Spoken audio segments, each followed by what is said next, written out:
노조법 2조 2호가 나와 있는데요.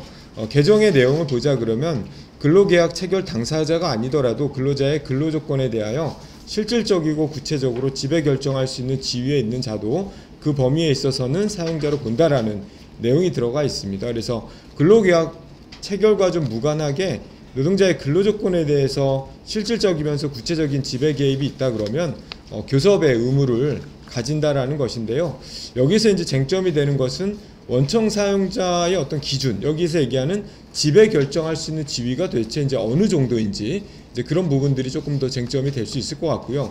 그러면 교섭을 한다 그러면 어떤 내용을 가지고 교섭을 하는 건지, 우리가 산안법이라든지 뭐 노동조건 중에서도 이제 특히 가장 중요한 게 뭐 임금 이런 것일 텐데요. 뭐 그런 내용들이 포함이 되는 건지 등등에 대한 구체적인 기준들이 궁금해하시고 아마 쟁점이 될 것 같습니다. 노조법 2조 4호와 관련해서는 예를 들어서 여기서 이제 근로자가 아닌 자의 가입을 허용하는 경우가 라에 있는데 이 라가 이제 지워진 것이죠. 그래서 예를 들어서 해고자나 뭐 이런 사람들이 일부 가입돼 있더라도 뭐 그 자체를 노동자합으로 인정하지 않는 것은 아니다라는 거죠. 인정을 하겠다라는 것이고, 이건 뭐 여러 번 판결에도 나와서 큰 쟁점이 아니었습니다.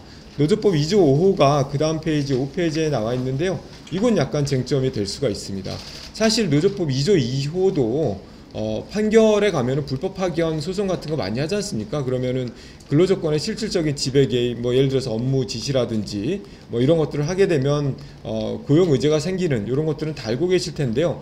그 내용하고 사실 뭐 크게 차이가 없습니다. 그런데 오히려 이제 경영계에서는 이 5호에 대해서 좀 걱정이 있는데요. 왜냐하면 이게 쟁의행위의 어떤 그 범위가 좀 넓어졌기 때문에 그렇습니다. 그런데 근로조건 결정을 유지, 요 근로조건에 대한 결정이라는 요 단어는 그대로 이제 유지를 하고요. 왜냐하면 그 전에 노조법 2조의 개정 내용을 보면요, 윤석열 정부 때 왜 국회에 한번 통과해서 올라가는 거 있었지 않습니까? 그때 보면은 근로조건의 결정이 아니고요, 근로조건 자체였습니다. 그러니까 근로조건 자체를 둘러싸고 쟁의행위를 할 수 있기 때문에 그때는 이제 굉장히 범위가 넓어서 좀 쟁점이 됐었죠. 근데 이번 개정법에는 근로조건의 결정을 유지를 하는 거죠. 그래서 근로조건 자체는 아니고 근로조건을 결정하는 데 있어서 노사 간의 불일치가 발생을 하면은 그거는 쟁의의 대상으로 본다라고 했고요. 유지를 하고, 또 하나는 두 가지가 추가로 붙었는데 근로조건에 영향을 미치는 사업 결정상의 결정. 그러니까 사업을 하다 보면 여러 가지 전략적 결정을 하게 되는데 그 전략적 결정 중에서 이 고용해 있는 이런 근로자들의 어떤 노동 조건에 영향을 심대하게 미친다라는 그런 결정이라고 한다면 이건 이제 쟁의행위의 대상이 될 수 있다는 것과, 또 하나는 단체협약을 맺게 되면 이제 뭐 서로 상호간의 신의 성실에 의해서 보통은 준수를 하죠. 그런데 이제 준수가 안 됐을 때 분쟁이 발생하기도 합니다. 뭐 권리 분쟁이라고도 하는데요.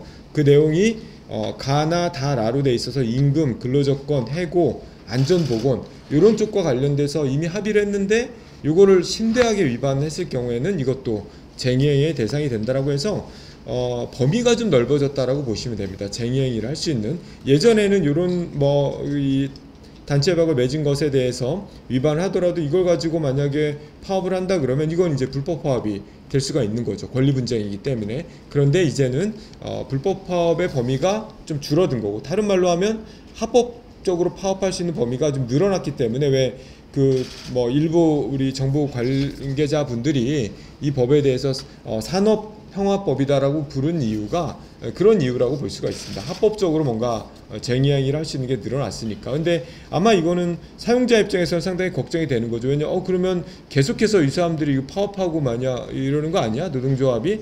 뭐 이렇게 볼 수도 있고. 근데 한편으로는 또 노동조합이라는 게 파업해서 본인들이 손해가 없는 건 아니거든요. 무노동 무임금도 있고, 파업한다고 해서 반드시 노동조합이 뭐 원하는 것을 쟁취할 수 있는 뭐 그런 것도 아니기 때문에 사실은 파업으로 인한 후속의 어떤 갈등들을 좀 줄였다는 측면에서 이제 산업평화법 이렇게도 부르기도 합니다.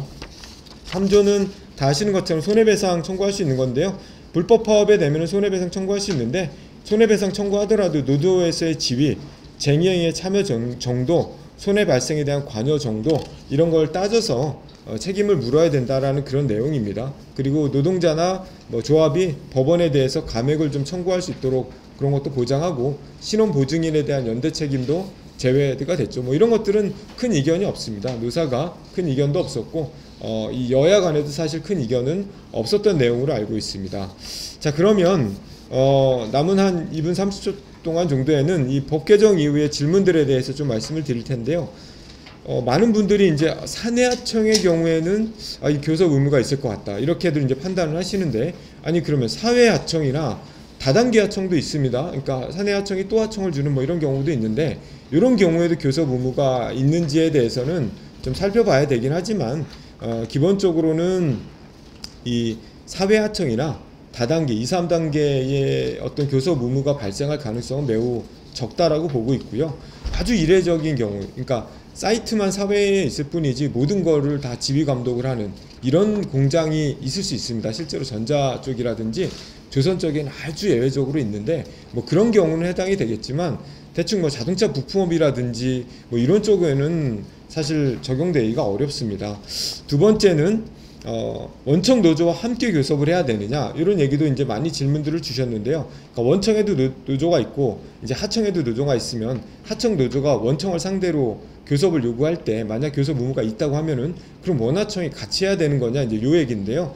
뭐 같이 본인들이 원해서 노사가 합의를 한다면 같이 할 수도 있겠으나, 사실은 하청 노조하고 원청 노조 간에는 근로조건의 차이가 좀 확연해서 분리를 하는 게 맞지 않겠느냐라고 봅니다. 같이 하면은 같이 한다고 해서 뭐 정규직 노조가 양보를 할 것도 아니고, 또 뭐 이 상향 평양 뭐 상향 평준화 할 건지 하향 평준화 할 건지를 둘러싸고 노노 간에 의견 차이도 있다 보니까 분리해서 할 수가 있고, 분리는 노동위원회에 신청을 하면은 할 수가 있다라는 것입니다.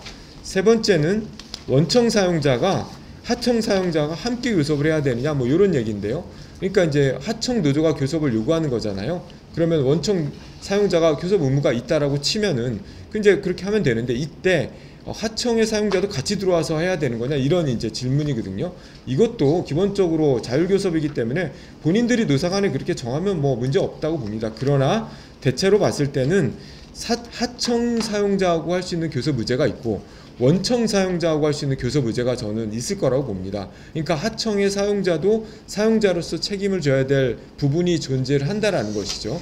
그러니까 아마도 이거는 이것도 하청 사용자하고 교섭을 하고 이와 별도로 원청 사용자랑 교섭을 하는 이런 방식이 아마 좀 많이 발생하지 않을까 싶습니다. 다만 그런다 할지라도 하청 노조는 이 실제 지불 능력을 갖고 있는 원청과의 교섭에 조금 더 집중을 하지 않을까 생각을 하고 있고요. 마지막으로는 하청에서 수십 개인 경우는 어떻게 교섭을 해야 할 건가에 관련된 것이고, 이게 아마 언론에도 많이 나오고 있는데요. 이것도 기본적으로 자율교섭을 아마 하게 된다면 뭐 노동조합 입장에서는 이제 공동으로 교섭단을 꾸려서 할 수도 있고, 아니면 개별 교섭을 해야 되는데 수십 개, 뭐 수백 개가 개별 교섭을 할 수는 현실적으로 없다고 봅니다. 그런 부분들에 대해서 고민이 좀 필요하고요. 복수의 노조의 경우에 이제 창구 단일화를 하게 되어 있지 않습니까? 그러면 이제 창구 단일화를 통해서 대표 노조를 정하든지, 아니면 창구 단일화 하더라도 그 안에서 뭐 여러 노조들이 참여하는 교섭위원으로 공동 교섭단을 꾸리든지 뭐 그런 것들을 결정을 해야 될 텐데요. 이 부분은 아직 사실 논의 중에 있고, 노사 모두가 의견이 조금 다른 게 있어서 고용노동부는 이 부분에 대해서 이제 TF 등을 만들어서 고민을 하고 의견 청취를 하고 있는 중으로 알고 있습니다.